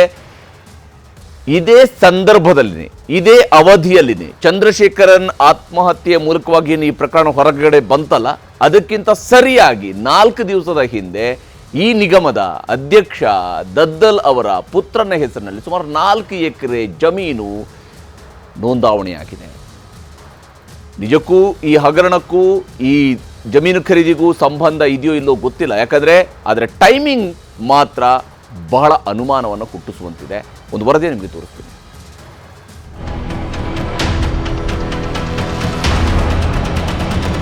ವಾಲ್ಮೀಕಿ ನಿಗಮದ ಕೋಟಿ ಹಣ ಟ್ರಾನ್ಸ್ಫರ್ ಆಗಿದ್ದೆ ಹೇಗೆ, ಆಗಿದ್ದಾದ್ರೂ ಎಲ್ಲಿಗೆ, ಅದು ಬಳಸಿದ್ದಾದ್ರೂ ಯಾವುದಕ್ಕೆ, ಹೀಗೆ 10 ಹಲವು ಪ್ರಶ್ನೆಗಳಿಗೆ ಉತ್ತರ ಹುಡುಕುತ್ತಾ ಹೊರಟಾಗ ನ್ಯೂಸ್ 18ಗೆ ಸಿಕ್ಕಿದ್ದೆ ಈ ಮೆಗಾ ಬೇಟೆ. ವಾಲ್ಮೀಕಿ ನಿಗಮದ ದುಡ್ಡನ್ನ ಅಧ್ಯಕ್ಷರು ಹೀಗೂ ಬಳಸ್ಕೊಂಡ್ರ ಅನ್ನೋ ಅನುಮಾನ ಹಾಗೂ ಅಚ್ಚರಿ ಮೂಡುತ್ತೆ. ಬೆಂಗಳೂರಿನ ನಿಗಮದ ಹಣ ಟ್ರಾನ್ಸ್ಫರ್ ಆಗಿದ್ದು ರಾಯಚೂರಿನ ಭೂಮಿ ರಿಜಿಸ್ಟರ್ಗೆ ಎಂಬ ಅನುಮಾನ ಮೂಡುತ್ತಿದೆ. ನಿಗಮದ ಅಧ್ಯಕ್ಷ ಬಸನಗೌಡ ದದ್ದಲ್ ಕುಟುಂಬದ ಹೆಸರಿಗೆ ಭೂಮಿ ರಿಜಿಸ್ಟರ್ ಆಗಿದೆ. ಹೈವೇ ಹಾದು ಹೋಗೋ ಜಾಗದಲ್ಲೇ ಭೂಮಿ ಖರೀದಿಯಾಗಿದೆ. ಲಕ್ಷಾಂತರ ರೂಪಾಯಿ ಕೊಟ್ಟು ಕುಟುಂಬದವರ ಹೆಸರಲ್ಲಿ ಭೂಮಿ ಖರೀದಿ ಮಾಡಿದ್ದಾರೆ ದದ್ದಲ್ ಪುತ್ರ ತ್ರಿಶೂಲ್ ಕುಮಾರ್ ಹೆಸರಲ್ಲಿ ಭೂಮಿ ಖರೀದಿಯಾಗಿದೆ.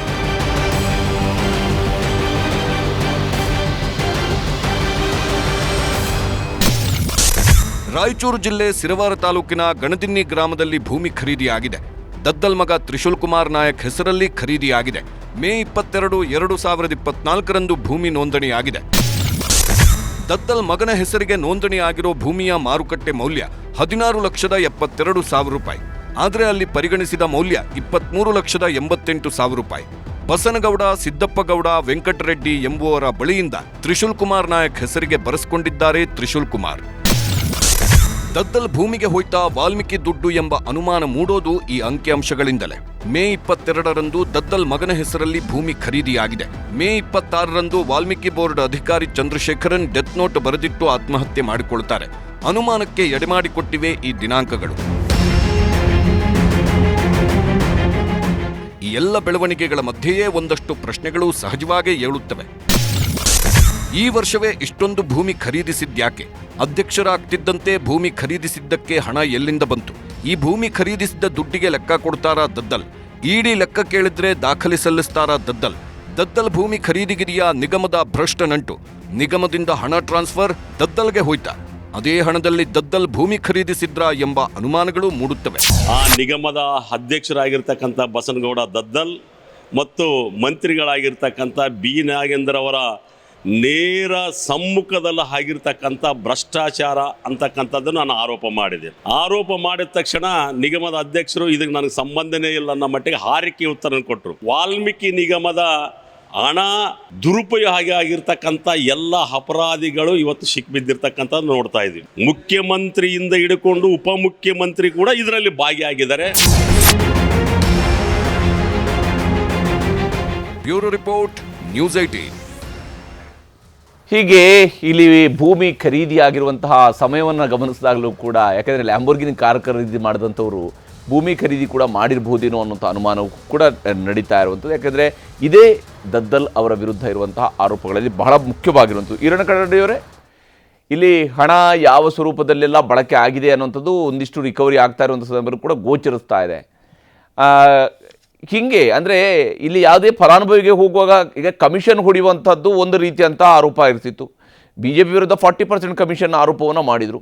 ಇಲ್ಲಿ ಇದು ನೋಡಿದರೆ 100% ಅಮೌಂಟ್ ಟ್ರಾನ್ಸ್ಫರ್ ರೀತಿಯಲ್ಲಿ ಕಾಣ್ತಿದೆ. 100% ಅಷ್ಟಕ್ಕೆ ಅಷ್ಟು ದುಡ್ಡನ್ನು ಹೊಡ್ಕೊಂಡು ಹೋಗೋದು ಅಂತ ಹೇಳುವಂಥ ರೀತಿಯಲ್ಲೇ ನಡೆದಿರುವಂಥ ವ್ಯವಹಾರದ ರೀತಿಯಲ್ಲಿ ಕಾಣ್ತಿದೆ. ಅದೇ ಸಂದರ್ಭದಲ್ಲಿ ನಡೆದಿರುವಂಥ ಈ ಒಂದು ಭೂಮಿ ಖರೀದಿಯೂ ಕೂಡ ಮತ್ತೆ ಅನುಮಾನವನ್ನೇ ಹುಟ್ಟಿಸುತ್ತೆ. ಟೈಮಿಂಗ್ ಈ ಅವಧಿಯಲ್ಲಿನೇ ಇಂಥದ್ದೇ ಒಂದು ಖರೀದಿ ಆಗಿದೆ ಅನ್ನುವಂಥದ್ದು. ಎಲೆಕ್ಷನ್ ಇತ್ತು ಅಂದರೆ ಆ ಎಲೆಕ್ಷನ್ ಟೈಮಲ್ಲೇ ಖರೀದಿ ಮಾಡಿದಾರಲ್ಲ ಇಲ್ಲಿ. ಇಲ್ಲ, ಒಂದು ಈ ಎಲ್ಲ ಘಟನಾವಳಿಗಳನ್ನ ನೋಡಿದಾಗ ನಮ್ಗೆಲ್ಲ ಅತ್ಯಂತ ಸ್ಪಷ್ಟವಾಗಿ ಗೊತ್ತಾಗ್ತದೆ. ಇಲ್ಲಿವರೆಗೆ ಅವ್ರು ಏನ್ ಆರೋಪ ಮಾಡ್ತಾ ಇದ್ರು 40% ಅಂತ ಹೇಳಿ, ಇದು ಯಾವುದೇ ಪರ್ಸೆಂಟೇಜ್ ಇಂದೇ ನೇರವಾಗಿ ಖಜಾನೆಗೆ ಕನ್ನ ಹಾಕ್ತಕ್ಕಂತ ಕೆಲಸವನ್ನ ಇವರು ಮಾಡಿದ್ದಾರೆ. ಹಗಲು ದರೋಡೆ ಅಂತ ಹೇಳ್ತಾರಲ್ಲ, ಒಂದ್ ರೀತಿ ಬೇಲಿನೇ ಎದ್ದು ಹೊಲ ಮೇಯ್ದಂತ ಕೆಲಸ ಇವತ್ತು ಆಗಿದೆ.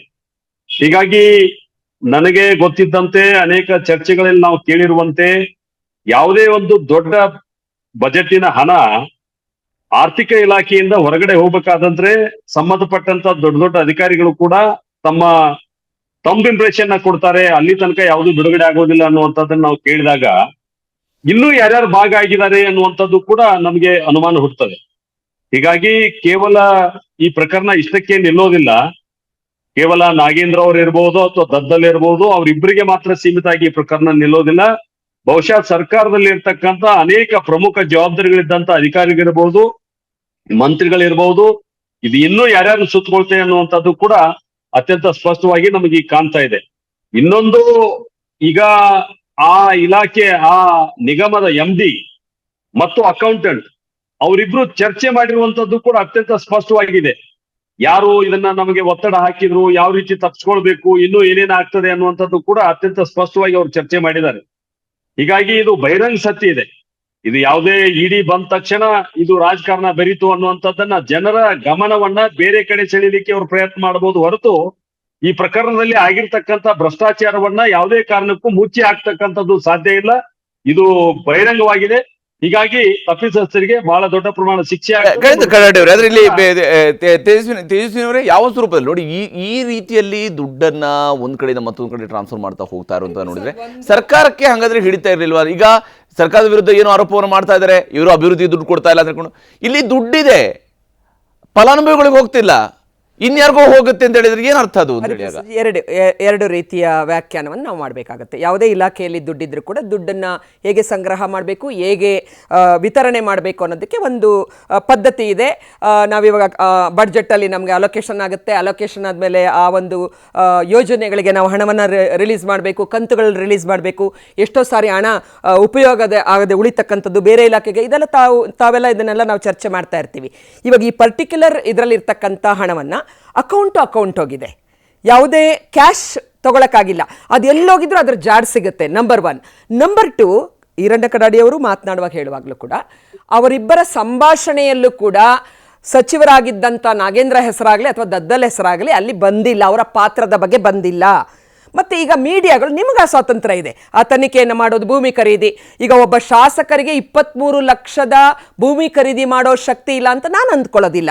ಆದರೆ ಆ ದುಡ್ಡು ಇದರಿಂದಲೇ ಆಗಿದೆ ಅಂದರೆ ಖಂಡಿತ ಮೀಡಿಯಾಗಳು ಅಥವಾ ನಮ್ಮ ಏಜೆನ್ಸಿಗಳು ತನಿಖೆಯ ಸಮಯದಲ್ಲಿ ಬಂದಾಗ ಅವರು ಅದಕ್ಕೆ ನಿಜವಾಗ್ಲೂ ತಪ್ಪು ಮಾಡಿದರೆ ನಾವು ಅದನ್ನೇನು ರಕ್ಷಣೆ ಮಾಡ್ತಾ ಇಲ್ಲ.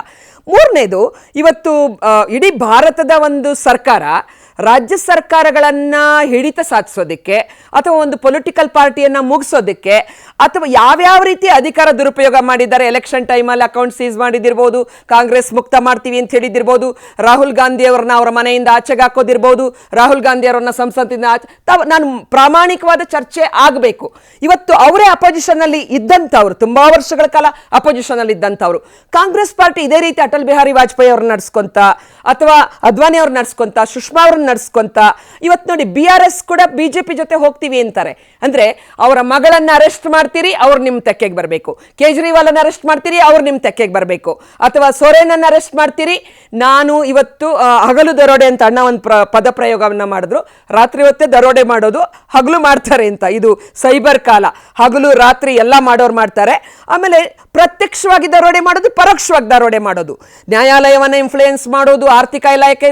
ಈ ದೇಶದ ಎಷ್ಟು ಜನ ಕಾರ್ಯಾಂಗದಲ್ಲಿ ಎಷ್ಟು ಜನ ಅಧಿಕಾರಿಗಳು ಕೆಳವರ್ಗಗಳಿಂದ, ಹಳ್ಳಿಗಾಡಿನಿಂದ, ಒಂದು ಏನು ನಾವಿವತ್ತು ಮಾತಾಡ್ತಾ ಇದೀವಲ್ಲ ಟ್ರೈಬಲ್ಸ್, ಅದರಿಂದ ಎಷ್ಟು ಮುಖ್ಯವಾಹಿನಿಗೆ ಬರೋದಕ್ಕೆ ಸಾಧ್ಯ ಆಗಿಲ್ಲ. ಇಡೀ ದೇಶದ ಅಧಿಕಾರ ಯಾರ ಕೈಯಲ್ಲಿದೆ? ರಾಜಕಾರಣಿಗಳ ಕೈಯಲ್ಲೂ ಇಲ್ಲ. ಅಧಿಕಾರಿಗಳಿಗೆ ಚಂದ್ರಶೇಖರ್ ಆತ್ಮಹತ್ಯೆ ಮಾಡ್ಕೊಂಡ್ರಲ್ಲ, ನೀವು ಅದನ್ನೆಲ್ಲ ಬಯಲಿಗೆ ತಂದು ಒಂದು ರಕ್ಷಣೆಯನ್ನ ಕೇಳಿದ್ರೆ ಮುಖ್ಯಮಂತ್ರಿಗಳೇ ಕೊಡ್ತಿದ್ರು. ಮುಖ್ಯಮಂತ್ರಿ ಸಿದ್ದರಾಮಯ್ಯನವ್ರನ್ನ ಈ ಬೆದರಿಕೆ ಇದೆಲ್ಲ ಮಾಡಕ್ ಸಾಧ್ಯ ಇಲ್ಲ. ಶಿವಕುಮಾರ್ ಇಡಿ ವಿಚಾರ, ಶಿವಕುಮಾರ್ ಅವರ ಕೇಸಲ್ಲಿ ಏನಾಯ್ತು? ಇಡಿಯ ಒಂದು ಪ್ರವೇಶ ಅಥವಾ ತನಿಖೆ ಮಾಡಿದ್ದನ್ನ ನೀವು ರಾಜ್ಯ ಸರ್ಕಾರದ ಒಂದು ಅಧಿಕಾರ ವ್ಯಾಪ್ತಿಯನ್ನ, ಒಬ್ಬ ವ್ಯಕ್ತಿಯ ನ್ಯಾಯ ಕೇಳುವ ವ್ಯಾಪ್ತಿಯನ್ನ, ಹಕ್ಕನ್ನ ಮೊಟಕುಗೊಳಿಸೋದಕ್ಕೆ ಸಾಧ್ಯ ಇಲ್ಲ. ಈ ಸರ್ಕಾರಕ್ಕೆ ಸಾಂವಿಧಾನಿಕ ಅಧಿಕಾರ ಹಕ್ಕುಗಳ ಬಗ್ಗೆ ಅರಿವಿದೆ. ನಾವು ಯಾವತ್ತು ಭ್ರಷ್ಟರನ್ನ ರಕ್ಷಣೆ ಮಾಡಲ್ಲ, ಭ್ರಷ್ಟಾಚಾರವನ್ನ ಸಪೋರ್ಟ್ ಮಾಡಲ್ಲ. ಅವತ್ತು ಕೂಡ ಜಾರ್ಜ್ ರಾಜೀನಾಮೆ ಕೊಟ್ಟಿದ್ದಾರೆ. ನೀವು ಯಾರನ್ನು ಬಿಟ್ಟಿದ್ದೀರಿ? ಕಾಂಗ್ರೆಸ್ ಪಾರ್ಟಿ ಯಾವತ್ತು ಹಿಂದೆ ಮುಂದೆ ನೋಡಿಲ್ಲ. ಇವತ್ತು ಕೂಡ ನಾಗೇಂದ್ರ ಅದೇ ಒಂದು ಕೆಳವರ್ಗಕ್ಕೆ ಸೇರಿದಂತವ್ರು. ಆರೋಪ ಬಂದ ತಕ್ಷಣ ಯಾವುದ್ರಲ್ಲೂ ಅವ್ರ ಹೆಸರು ಉಲ್ಲೇಖ ಆಗಿಲ್ಲ. ಆದ್ರೆ ಅವ್ರಿಗೆ ರಾಜೀನಾಮೆ ಸರ್ಕಾರ ಅವರೇ ಕೊಟ್ಟಿದ್ದಾರೆ. ಆ ಮನುಷ್ಯನು ಕೊಟ್ಟಿದ್ದಾರೆ. ಸಿದ್ದರಾಮಯ್ಯ ಅಲ್ಲ ನೋಡಿ, ಮೌಖಿಕ ಆದೇಶ ನೋಡಿ, ಮೌಖಿಕ ಅಂದ್ರೆ ಈಗ ಆ ಮೌಖಿಕ ಅನ್ನೋ ಶಬ್ದ ಕೋರ್ಟ್ ಅಲ್ಲಿ ನಿಲ್ಲುತ್ತಾ? ಮೌಖಿಕ ಶಬ್ದ ನಮ್ಮ ವಿರೋಧಿಗಳಿಗೆ ಮೌಖಿಕ ಶಬ್ದ ಅನ್ವಯ ಆಗುತ್ತೆ. ಆ ಮೌಖಿಕ ಶಬ್ದಕ್ಕೆ ಮೌಖಿಕವಾಗಿ ಹೇಳ್ಬಿಟ್ರೆ ಅಧಿಕಾರ ಆರ್ಡರ್ ಮಾಡ್ಬಿಡ್ತಾರಾ? ಮೌಖಿಕ ಹೇಳಿದ್ರೆ ಕಾನೂನು ಆಗುತ್ತಾ? ಇದು ಬಿಟ್ಟು ಬಿಡಿ, ಕಾಲ ತುಂಬಾ ಮುಂದುವರೆದಿದೆ. ಅಧಿಕಾರಿಗಳಿಗೆ ಎಲ್ಲ ಸ್ಪಷ್ಟವಾಗಿರ್ತಾವ. ಜೈಲಿಗೆ ಹೋಗ್ತೀನಿ ನಿಂತ್ಕೊತಾಗಲ್ವಾ, ಹಣ ವರ್ಗಾವಣೆ ಮಾಡಬಾರ್ದು ಅಂತ ಗೊತ್ತಾಗಲ್ವಾ? ಅದರಿಂದ ಕಾಂಗ್ರೆಸ್ಗೆ ಮಸಿ ಬಳಿಯೋದಕ್ಕೆ ಇಂಥ ಪ್ರಕರಣಕ್ಕೆ ನಾವು ಎದುರೋದು ಇಲ್ಲ. ನಾವು ಸ್ವಚ್ಛವಾಗಿದ್ದೇವೆ, ಆತ್ಮಸಾಕ್ಷಿ ಇದೆ. ಆದ್ರಿಂದ ನಾವು ಈ ಹೋರಾಟವನ್ನ, ಈ ಪ್ರತಿಭಟನೆಯನ್ನ ನಾವು ಎದುರಿಸ್ತೇವೆ. ಆಡಳಿತ ಪಕ್ಷದವರು ಇರ್ಬೋದು, ಪ್ರತಿಪಕ್ಷದವರು ಇರ್ಬೋದು, ಇವರು ಹಿಂದೆ ಆಡಳಿತ ನಡೆಸಿದಂತವ್ರು ಇವತ್ತು ಆಡಳಿತ ನಡೆಸ್ತಾ ಇರುವಂತವ್ರು ಹೇಳ್ತಾರೆ ಅಂತ ನೋಡಿದ್ರೆ ಇದೇನೋ ವಿನೂತನವಾಗಿರುವಂತದ್ದು ಅನ್ನುವ ಸ್ವರೂಪದಲ್ಲಿ ನಮಗೆ ಹೇಳ್ತಾ ಇದ್ದಾರೆ ಈ ಭ್ರಷ್ಟಾಚಾರವನ್ನು ಕೂಡ. ಯಾಕಂದ್ರೆ ಇದು ಬಹುತೇಕ ಇಲಾಖೆಗಳಲ್ಲಿ ಈ ರೀತಿಯಾಗಿ ಬ್ಯಾಂಕ್ನ ಹಣವನ್ನು ಇನ್ಯಾವುದೋ ಅಕೌಂಟ್ಗೆ ಇಡುವಂಥ ಒಂದು ಪ್ರಕ್ರಿಯೆ ನಡೀತಾ ಇದೆ ಅನ್ನೋದಕ್ಕೆ ಅನೇಕ ಉದಾಹರಣೆ ಸಿಗುತ್ತೆ. ಬೆಸ್ಟ್ ಎಕ್ಸಾಂಪಲ್ ಇದರಲ್ಲಿ ಸಿಗುವಂಥದ್ದು 13ರಿಂದ 18ರ ನಡುವೆಯಲ್ಲಿ ಕರ್ನಾಟಕ ಗ್ರಾಮೀಣಾಭಿವೃದ್ಧಿ ಸಚಿವರಾಗಿದ್ದಂಥ HK ಪಾಟೀಲ್ರು ತಮ್ಮದೇ ಇಲಾಖೆಯಲ್ಲಿ ಈ ರೀತಿಯಾಗಿ ಬೇರೆ ಬೇರೆ ಖಾತೆಗಳಿಗೆ ಹಣ ಇಟ್ಟಿದ್ದನ್ನು ಅವರೇ ತನಿಖೆ ನಡೆಸಿ ಅದನ್ನ ಅಕೌಂಟ್ಗಳಿಗೆ ವಾಪಸ್ ಮಾಡಿಸಿರುವಂತ ಒಂದು ಪ್ರಕರಣವೂ ಕೂಡ ರಾಜ್ಯದ ಆಡಳಿತಾವಧಿ ಅದು ಒಂಚೂರು ಹೇಳ್ಬಿಡಿ, ನಮಗೊಂದು ಸ್ವಲ್ಪ ಉಪಯೋಗ ಆಗುತ್ತೆ. ಯಾರು ಇಟ್ಟಿದ್ರು ಅಂತ, ಯಾರ ಅವಧಿಯಲ್ಲಿ ಇಟ್ಟಿದ್ರು ಇದನ್ನ? ಇದು ನಿಮ್ಮದೇ ಅವಧಿಯಲ್ಲಿ ಆಗಿದೆ ಅಲ್ವಾ? ಅಲ್ಲ, ತನಿಖೆ ಮಾಡಿದ್ದು ನಮ್ಮ ಅವಧಿದಲ್ಲ. ಒಳ್ಳೇದಕ್ಕೆ ತಪ್ಪನ್ನ ಎಲ್ಲರೂ ಕೂಡ ದೂರ ಸರಿಸ್ತಾ ಇರ್ತೀರಿ, ಆದ್ರೆ ತಪ್ಪು ಕೂಡ ಆಗ್ತಿರೋದು ನಿಮ್ಮ ಅವಧಿಯಲ್ಲಿನೇ. ಹಿಂಗೆ ಅವತ್ತು ಈ ರೀತಿಯಾಗಿ ಆಗುತ್ತೆ ಅನ್ನೋದು ಗೊತ್ತಾದ ಮೇಲೆ ಅಕೌಂಟ್ ಹೆಂಗೆ ಓಪನ್ ಆಗಬೇಕು, ಯಾವ ಸ್ವರೂಪದಲ್ಲಿ ಅಕೌಂಟ್ ಮೇಂಟೈನ್ ಆಗಬೇಕು, ಇದೆಲ್ಲದಕ್ಕೂ ಒಂದು ನಿಯಮಾವಳಿಯನ್ನು ರೂಪಿಸಲಾಯಿತು. ಇವತ್ತು ಅದೇ ನಿಯಮಾವಳಿಗಳನ್ನ ಇಟ್ಕೊಂಡು ಮೆಸೇಜೇ ಬರ್ದಂಗೆ ದುಡ್ಡು ಟ್ರಾನ್ಸ್ಫರ್ ಮಾಡ್ತಾರಂತೆ ಅಂತ ಹೇಳುವಂಥದ್ದು ಕೂಡ ನಡೀತಾ ಇದೆ ಅಂತ ಹೇಳಿ. ಆದರೆ ಯಾವ ಸ್ವರೂಪದಲ್ಲಿ ನಮ್ಮ ವ್ಯವಸ್ಥೆಯನ್ನು ತಮ್ಮ ಕೈಗೊಂಬೆಯಾಗಿ ಮಾಡ್ಕೊಂಡಿದ್ದಾರೆ. ಮತ್ತು ಆ ರಿಟರ್ನ್ ಯಾವತ್ತೋ ಹಣ ಅಂದರೆ ಬಹುತೇಕ ಇದು ಮಾರ್ಚ್ ಏಪ್ರಿಲ್ ತಿಂಗಳಿಗೆ ಆದಾಗ ಇದು ವಾಪಸ್ ಈ ಹಣ ಮೋಸ್ಟ್ಲಿ ಆ ಇಲಾಖೆಗೆ ಬರ್ತಿತ್ತೋ ಏನೋ, ಅದೆಲ್ಲ ರೀತಿಯ ತುತ್ತಾಟವನ್ನು ಮುಗಿಸಿ ಲೋಕ ಸಂಚಾರ ಮುಗಿಸಿ ವಾಪಸ್ ಅದೇ ಖಾತೆಗೆ ಬರ್ತಿತ್ತೇನೋ ಗೊತ್ತಿಲ್ಲ. ಹಿಂಗೆ ಮಾಡ್ತಾ ಹೋದ್ರೆ ಎಲ್ಲಿಗೆ?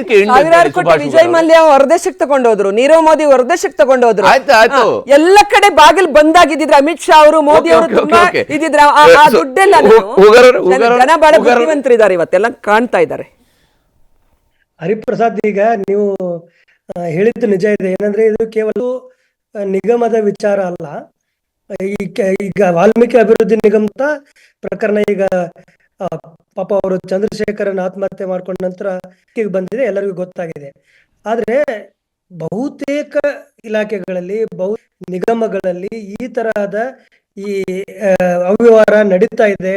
ಬೇರೆಯಾಗಿ ಅಕೌಂಟಿಗೆ ಹಣವನ್ನ ಟ್ರಾನ್ಸ್ಫರ್ ಮಾಡಿಕೊಂಡು ಅದನ್ನ ಬೇರೆ ಯಾವುದೋ ಉದ್ದೇಶಕ್ಕೆ ಬಳಸ್ಕೊಂಡು ಇದು ಬಹುತೇಕ ನಡೀತಾ ಇದೆ ಅಂತ ಮಾಹಿತಿ ಇದೆ. ಏನಂದ್ರೆ ಒಂದ್ ರೀತಿ ಪೂರ್ತಿ ವ್ಯವಸ್ಥೆನೇ ಇದು ಹೋಗಿದೆಯೋ ಅನ್ನುವ ಸ್ಥಿತಿ ಒಳಗಡೆ ಇದೆ. ಇದಕ್ಕೆ ಕಾಂಗ್ರೆಸ್, ಬಿಜೆಪಿ ಇವರು ರಾಜಕಾರಣಕ್ಕೋಸ್ಕರ ಒಬ್ಬರ ಮೇಲೆ ಇನ್ನೊಬ್ಬರು ಕೆಸರಾಟ ಮಾಡೋದು, ಇದೆಲ್ಲ ಬಹಳ ಕೂಡ ಇದು ಅರ್ಥ ಆಗಿದೆ. ಆದ್ರೆ ಇದು ಟೋಟಲ್ ವ್ಯವಸ್ಥೆನಲ್ಲಿ ಎಲ್ಲರಿಗೂ ಕೂತಿಯಾದಂತ ಎಲ್ಲ ವಿಭಾಗಗಳಲ್ಲೂ ಕೂಡ, ಎಲ್ಲ ಇಲಾಖೆಗಳಲ್ಲೂ ಕೂಡ ಈ ತರದ ಒಂಥರ ಬಹಳ ದಿವಸಗಳಿಂದ ನಡೀತಾ ಇದೆ. ಇದನ್ನ ತಡೆಯುವಂತ ಪ್ರಯತ್ನವನ್ನ ಯಾವ HK ಪಾಟೀಲ್ರ ಉದಾಹರಣೆಯನ್ನ ಹೇಳಿದ್ರಿ. ಆದ್ರೆ ಬಹಳಷ್ಟು ಖಾತೆಗಳಲ್ಲಿ, ನಿಗಮಗಳಲ್ಲಿ ಈ ತರ ನಡೆದ್ರೆ ಇದನ್ನ ತಡೆಯುವಂತ ಪ್ರಯತ್ನವನ್ನ ಯಾರು ಕೂಡ ಮಾಡಿಲ್ಲ ಅನ್ನೋದು ಬಹಳ ಸ್ಪಷ್ಟ. ಈಗ ಈ ವಾಲ್ಮೀಕಿ ಅಭಿವೃದ್ಧಿ ನಿಗಮದ ವಿಷಯದಲ್ಲಿ ನೀವು ಡೀಟೇಲ್ಸ್ ಗಳನ್ನ ಅವರು ಭೂಮಿ ಖರೀದಿ ಮಾಡಿದ್ದು, ಕಾರ್ಗಳನ್ನ ಖರೀದಿ ಮಾಡಿದ್ದು, ರಿಯಲ್ ಎಸ್ಟೇಟ್ ಇದೆಲ್ಲವನ್ನು ನೋಡಿದಾಗ ಸರ್ಕಮ್ಸ್ಟೆನ್ಷಿಯಲ್ ಎವಿಡೆನ್ಸ್, ಏನು ಸಾಂದರ್ಭಿಕ ಸಾಕ್ಷ್ಯ ಅಂತ ನಾವು ಹೇಳಿದ ಪ್ರಕಾರ ಇದು ಮೇಲ್ನೋಟಕ್ಕೆ ಸಾಬೀತಾಗೋಗಿದೆ. ತನಿಖೆ ನಡಿಬೇಕು. ತನಿಖೆ ನಡೆದ ನಂತರ ಯಾರು ಅದರಲ್ಲಿ ಸಿಕ್ಕಾಕೊಳ್ತಾರೆ, ಸಿಕ್ಕಾಕೊಳ್ಳೋದಿಲ್ಲ ಅನ್ನೋದು ಆದ್ರೆ ಈ ತನಿಖೆ ಒಂದು ಅಂಶ ಗೊತ್ತಾಗ್ತಿರೋದು ಹೂಗಾರ್ ಅವರು, ಈಗ ಎಲ್ಲರೂ ಹೌದು ನಾವು ಮನಿ ಟ್ರಯಲ್ ಬಗ್ಗೆ ಹೇಳ್ತಾ ಇದ್ವಿ, ಆದ್ರೆ ಇಲ್ಲಿ ಇನ್ನೊಂದು ನಡೆದಿದೆ ಅನ್ನೋಂಥದ್ದು ಇದೆ. ಈ ಎಂಡ್ ಕಡೆ ಪಾಯಿಂಟ್ ಇದೆಯಲ್ಲ, ಕಡೆ ಪಾಯಿಂಟ್ ನಂತರ ಅದು ಕ್ಯಾಶ್ ಆಗಿ ಕನ್ವರ್ಟ್ ಆಗಿ ಹೋಗಿದೆ ಅಂತೇಳಿ, ಅಲ್ಲಿಂದ ನಂತರ ಯಾರು ಹುಡುಕ್ತಾರೆ? ಅದು ಯಾರಿಗೋ ತಲುಪಬೇಕಾದಂಥದ್ದನ್ನ ಹಿಂಗೋ ತಲುಪಿದೆ. ಅದು ಎಷ್ಟರ ಮಟ್ಟಿಗೆ ಸಿಗುತ್ತೆ ಅನ್ನೋದ್ರ ಬಗ್ಗೆ ಇನ್ನೂ ಕೂಡ ಖಾತ್ರಿ ಇಲ್ಲ. ಅದ್ರ ಬಗ್ಗೆ ನೋಡಿ, ಆ ಟೈಮ್ ಇನ್ನೊಂದು ಬಿಜೆಪಿ ಅವರ ಇನ್ನೊಂದು ವಿಚಾರ ಇದೆ. ಆ ಸಂದರ್ಭದೊಳಗಡೆ ತೆಲಂಗಾಣದಲ್ಲಿ ಎಲೆಕ್ಷನ್ ನಡೀತಾ ಇತ್ತು. ಅಂದ್ರೆ ಎಲೆಕ್ಷನ್ ನಡೀತಾ ಇತ್ತು, ತೆಲಂಗಾಣದಲ್ಲೂ ಕೂಡ ಎಲೆಕ್ಷನ್ ನಡೀತಾ ಇತ್ತು. ಬಿಜೆಪಿ ಅವರು ಬಹಳ ಸ್ಪಷ್ಟವಾಗಿ ಇದ್ರು, ಈ ಒಂದು ಹಣವನ್ನು ಅಲ್ಲಿ ಹೈದರಾಬಾದ್ಗೆ, ಜುಬ್ಲಿ ಹಿಲ್ಸ್ ಅಲ್ಲಿ ಒಂದು ಬ್ಯಾಂಕಿನ ಬ್ರಾಂಚಿಗೆ ಟ್ರಾನ್ಸ್ಫರ್ ಮಾಡಿದ ನಂತರ ಅದು ಅಲ್ಲಿ ಇಲೆಕ್ಷನ್ ಆಗಿರುವಂತ ಸಾಧ್ಯತೆ ಕೂಡ ಇದೆ ಅನ್ನುವ ಆರೋಪ ಕೂಡ ಇತ್ತು. ಅದು ಎಷ್ಟರ ಮಟ್ಟಿಗೆ ಸಾಕು ಅದು ನಿಜವೇ ಆಗಿದ್ರೆ ಇದ್ರೊಳಗೆ ಯಾರೋ ಕೆಲವು ಒಬ್ರಿಬ್ರು ಯಾರೋ ಕೆಲವು ಅಧಿಕಾರಿಗಳು, ಬ್ಯಾಂಕ್ ಅಧಿಕಾರಿಗಳು ಇಂಥ ಕಡಿಮೆ ಸ್ತರದ ಜನರನ್ನ ಇದ್ರೊಳಗೆ ಬಲಿ ಕೊಟ್ಟು ಇದು ಸುಮ್ಮನೆ ನಿಲ್ಲಕ್ಕಾಗಲ್ಲ. ಇದು ಬಹಳ ಮುಂದಕ್ಕೆ ಹೋಗ್ಬೇಕಾಗತ್ತೆ. ಈ ಇಲಾಖೆಯನ್ನು ನಿರ್ವಹಿಸೋರು ಯಾರು? ಇದು ಹಣಕಾಸು ಇಲಾಖೆ ಮುಖ್ಯಮಂತ್ರಿಗಳ ಕೈಯಲ್ಲಿ. ಆಮೇಲೆ ಹಣಕಾಸು ಇಲಾಖೆ ದೊಡ್ಡ ದೊಡ್ಡ ಅಧಿಕಾರಿಗಳು ಯಾರು? ಕೇವಲ ನಾವು ನಿಗಮದಲ್ಲಿರುವ ಅಧಿಕಾರಿಗಳು, MD, ಅವ್ರ ಸೂಪರಿಂಟೆಂಡೆಂಟ್, ಅವ್ರನ್ನ ಮಾತ್ರ ನಾವು ಪ್ರಶ್ನೆ ಮಾಡಿದ್ರೆ ಸಾಕ? ದೊಡ್ಡ ಮಟ್ಟದ ಅಮೌಂಟ್ ಬೇರೆ ಕಡೆ ನಿಮಗೆ ಒಂದೇ ದಿವಸ ಟ್ರಾನ್ಸ್ಫರ್ ಆಗತ್ತೆ ಅಂತಂದ್ರೆ ಅದಕ್ಕೆ ಆ ಇಲಾಖೆ ಹಿರಿಯ ಅಧಿಕಾರಿಗಳು ಯಾರು? ಅವ್ರೇನ್ ಜವಾಬ್ದಾರಿ ಏನು? ನಿಜ ಹೂಗಾರ್ ಅವರೇ, ಸಮಯ ಹೋಗಿದೆ, ಕ್ಷಮಿಸಿ. ಧನ್ಯವಾದ. ಕಾರ್ಯಕ್ರಮದಲ್ಲಿ ಜಾಯ್ನ್ ಆಗೋದಕ್ಕೆ ಕನ್ನಡಿ ಅವರೇ, ಹಾಗೆ ತೇಜಸ್ವಿನಿ ಗೌಡ್ರೆ ತಮ್ಮ ಜೊತೆಗೆ ಈ ಕಾರ್ಯಕ್ರಮದಲ್ಲಿ ಜಾಯ್ನ್ ಆಗಿದ್ದಕ್ಕೆ ಧನ್ಯವಾದ. ಇದು ಇವತ್ತಿನ ಅಖಾಡ. ನಾಳೆ ಇನ್ನೊಂದು ಸಬ್ಜೆಕ್ಟ್ ಮೂಲಕ ನಿಮ್ಮ ಕಡೆಗೆ ಹಾಜರಾಗ್ತೀನಿ. ನಮಸ್ಕಾರ.